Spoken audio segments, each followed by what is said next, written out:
Di Indonesia, ada beberapa daerah yang dimana pada daerah tersebut dilakukan penambangan mineral emas. Namun, itu berlaku pada daerah yang memenuhi syarat untuk berdirinya sebuah perusahaan tambang. Ini tentunya tidak berlaku pada daerah kita, khususnya Pulau Lombok, karena tergolong dalam pulau kecil.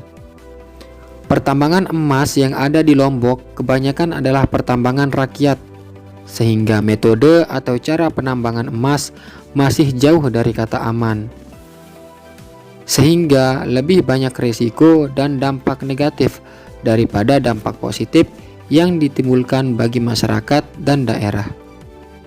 Dampak positif adanya pertambangan yaitu menciptakan lapangan pekerjaan bagi masyarakat.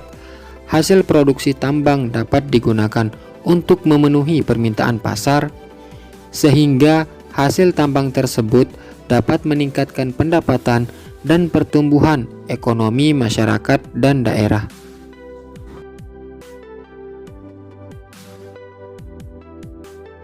Dampak pertambangan emas ini selain dampak positif juga terdapat pula dampak negatifnya, yang dimana persentase dampak negatif ini jauh lebih besar daripada dampak positifnya, dimana yang pertama dilihat dari kerusakan lingkungannya, mulai dari pembukaan lahan bahwa di situ terjadi penggundulan di daerah yang akan menjadi daerah pertambangan. Kemudian nanti setelah berlanjutnya kegiatan pertambangan akan terjadi kerusakan lingkungan tentunya, yang dimana terjadi penurunan kualitas tanah dan degradasi tanah, sehingga banyak sekali daerah-daerah di sekitaran pertambangan mengalami tanah longsor secara tiba-tiba karena batu-batuan yang berada di dalam tanah ini sudah habis dikeluarkan, sehingga mudah sekali terjadi longsor tiba-tiba di daerah pertambangan.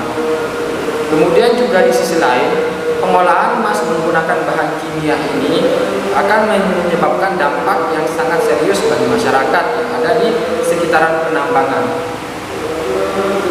Bahan kimia yang digunakan ini ada dua jenis bahan kimia.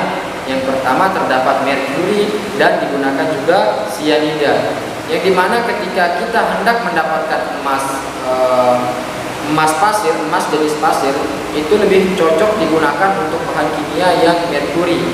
Kenapa? Karena ketika penggelondongan, merkuri diberikan untuk mengekstrak bongkahan-bongkahan atau kerikil-kerikil batuan emas, sehingga emas yang berbentuk pasir itu akan mudah terpisah dari sedimen-sedimen lumpurnya. Berbeda dengan bahan kimia yaitu sianida.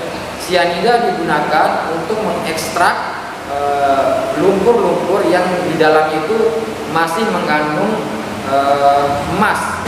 Limbah-limbah buangan hasil pengolahan emas menggunakan merkuri maupun sianida ini akan sangat berdampak berbahaya bagi kesehatan atau lingkungan warga yang ada di sekitar pertambangan, mulai dari penyerapan melalui sumur-sumur resapan warga, sehingga dampak dari merkuri ini tentunya akan dapat menimbulkan dampak yang kompleks, di mana menurut data yang saya dapatkan ketika berkunjung ke daerah puskesmas baik yang ada di Sekotong maupun yang ada di Pelangan, itu sama-sama menyebutkan bahwa banyak sekali penyakit-penyakit sejenis yang serupa itu terdapat di daerah pertambangan, mulai dari penyakit kulit, dan tentunya banyak sekali dampak-dampak bagi kesehatan warga yang ditimbulkan oleh merkuri tentunya, karena sudah bisa mencemari daerah pemukiman warga.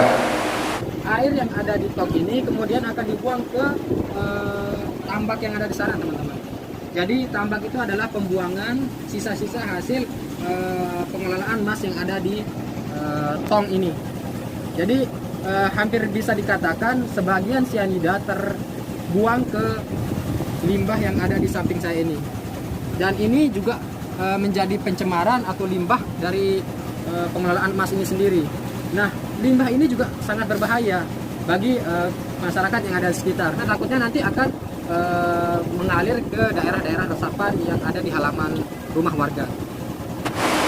Untuk mengatasi permasalahan ini tentunya perlu penghematan merkuri dan sianida dalam penggunaan untuk mengelola emas ini, di mana kita bisa menggunakan ijuk untuk memisahkan batuan atau sedimen lumpur dengan konsentrat emasnya.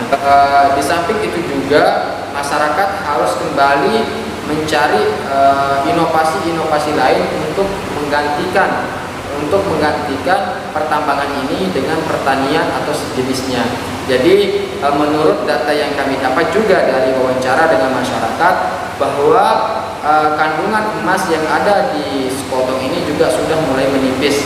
Jadi masyarakat yang di sebagian tempat penambangan sudah mulai menanam pohon-pohon di sekitar lubang tersebut, mulai dari kayu putih dan pohon-pohon lainnya, sehingga masyarakat juga dari tadinya yang berprofesi sebagai penambang emas beralih menjadi profesi bertani lagi untuk jenis pohon-pohonan yang bisa menghasilkan sumber-sumber ekonomi bagi warga yang ada di sekitar pelanggan. Jadi demikian adjustment kami mengenai proses pertambangan emas yang ada di sekotong menggunakan bahan kimia, dan ini bisa dipertimbangkan oleh kita semua, sehingga kita semua dapat menjaga lingkungan kita agar tetap asli, baik, dan bisa dinikmati oleh generasi berikutnya. Demikian, Assalamualaikum warahmatullahi wabarakatuh. Salam lingkungan, salam lestari.